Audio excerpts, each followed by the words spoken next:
Men ata kahinan fasaddaqahu bima yaqul faqad kafara bima unzila ala Muhammed sallallahu aleyhi ve sellem.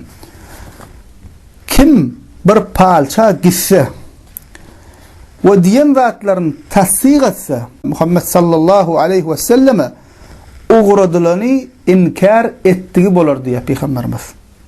Sen gidip bir palça gitsen ya da bir bilgiçe gitsen ya şoňa meňe islerini gelecekten haber berýän kişiye gitsen ya da garaskowy inanyp şu gelecekten haber berýänine inanyp dogry çykýa gawat gelýär diýip tasdik etsen Peygamberimiz näme diýär?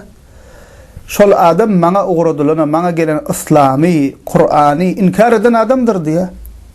Näme üçin?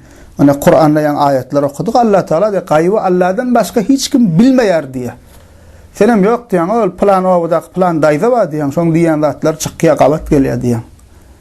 O plan daýza bar, millet bar ýa hemme kişiňki dogry çykýa diýip özüňi başgalaryny da näme oň ýoluna çagyrýar. Sen Allah beý diýär, senem ýok o plan daýza bilýär diýän.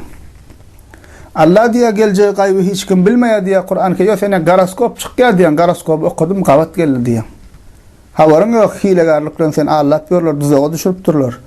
İslamdan, akideden jyda düşüpsiň. Öz ýanyndan şey dip görsiň.